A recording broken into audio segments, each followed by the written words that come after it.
Excellences, Monsieur le Premier ministre de la République de l'Inde, Excellences, Monsieur le Président de la République du Zimbabwe, Président en exercice de l'Union africaine, Majesté, honorables Mesdames et Messieurs les chefs d'État et de gouvernement, Excellences, Madame la Présidente de la Commission de l'Union africaine, Excellences, Mesdames et Messieurs, je voudrais tout d'abord remercier le gouvernement et le peuple indien pour l'accueil si bienveillant ainsi que les attentions dont ma délégation et moi-même faisons l'objet depuis notre arrivée à New Delhi.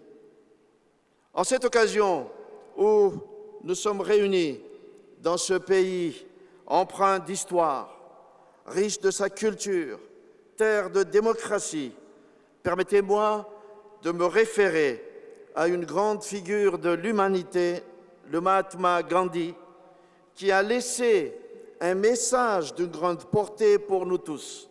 Et je cite, « Vous devez être le changement que vous voulez voir dans ce monde. » Dans ce monde en pleine mutation, ce message prend encore plus de sens.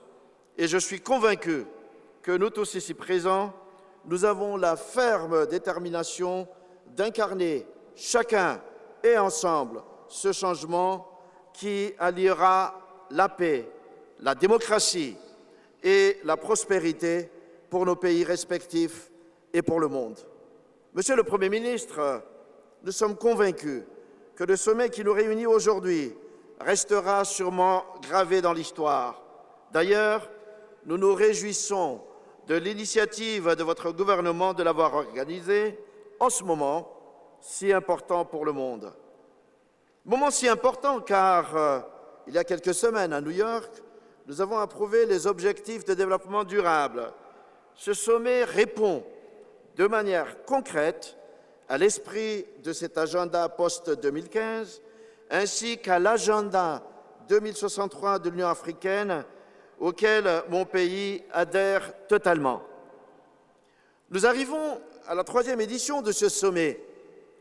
Bien que c'est la toute première participation de Madagascar, je voudrais vous dire aujourd'hui que je me réjouis des réalisations tangibles, fruits des efforts entrepris dans le cadre de la mise en œuvre des différents plans d'action adoptés depuis le premier sommet de 2008, notamment dans le domaine de la coopération économique et commerciale. Cette note positive est caractérisée par la diversification des flux commerciaux, grâce notamment au régime indien de franchise de droits et de préférences tarifaires en faveur des pays africains. Excellences, Mesdames et Messieurs, en cette 3e édition, l'Inde et l'Afrique renforcent une fois de plus les liens de fraternité et de solidarité qui les unissent. À travers ce forum, nous nous engageons à relever ensemble les défis de développement auxquels nos pays font face. Nous disposons certes d'atouts considérables, mais sans une bonne méthode et une organisation efficace, nos efforts resteront vains.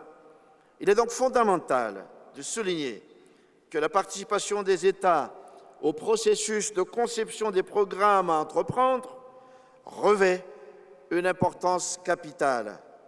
Nos États sont les principaux acteurs de ce forum. C'est pourquoi nous devrons leur permettre une appropriation accentuée des programmes. En outre, nous soutenons la mise en place d'un nouveau mécanisme de suivi des programmes.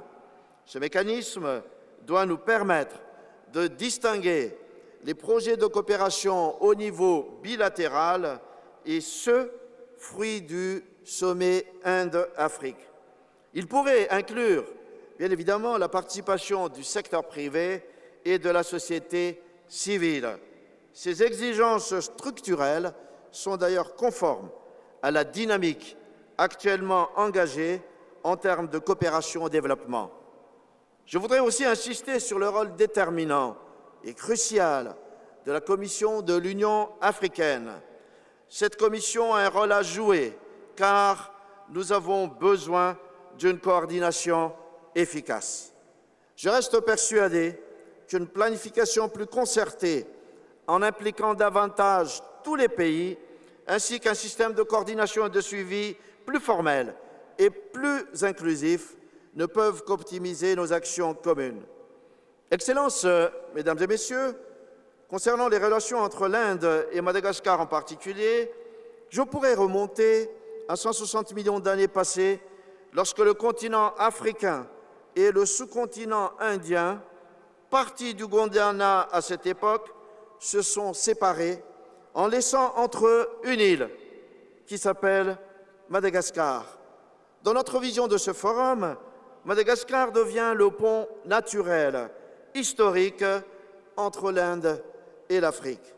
L'Inde et l'Afrique gagneraient aujourd'hui à aligner les objectifs et les programmes de leur coopération aux spécificités régionales. Nous pouvons par exemple unir nos efforts dans le développement de l'économie bleue océanique. La question de la sécurité maritime est vitale pour tous, pour des raisons alimentaires, pour des raisons environnementales, pour des raisons énergétiques, pour des raisons stratégiques, de paix et de sécurité. L'Union africaine a adopté la stratégie AIM 2050 afin de faire face aux défis de la gouvernance maritime. La mise en œuvre de cette stratégie nécessite la mutualisation de nos moyens. Madagascar a un emplacement géographique central au sein de l'océan Indien. Je tiens donc à annoncer que nous sommes prêts à apporter notre contribution à travers la mise en place à Madagascar d'un centre de fusion d'informations maritimes qui aura un mandat régional. Parallèlement, nous lançons aussi plusieurs projets visant à assurer la sécurité alimentaire par le développement de l'agriculture et faire de Madagascar le grenier de l'océan Indien. Des projets dans l'énergie, dans des infrastructures, dans l'éducation, la santé et les nouvelles technologies sont aussi engagés. Nous invitons les investisseurs indiens à profiter de ces opportunités dans un partenariat gagnant-gagnant. Nous sommes convaincus que le déploiement d'une technologie toujours plus innovante dans nos pays optimisera les résultats que nous obtiendrons. Nous comptons d'ailleurs très prochainement nous doter d'un centre sur les applications géoinformatiques pour le développement rural. Cette plateforme technologique spatiale appliquée à l'observation de la Terre permettra en effet aux autorités malgaches de disposer de données fiables qui seront exploitées pour son développement socio-économique dans les domaines de l'agriculture, des mines, de la pêche, du foncier. Excellences, Mesdames et Messieurs, si nous voulons réussir, les transformations doivent se faire de manière participative. Nous sommes convaincus que ce forum constitue une opportunité pour prendre les bonnes décisions et d'assurer qu'elles vont dans le sens d'un meilleur échange, d'un meilleur partenariat et d'un meilleur développement.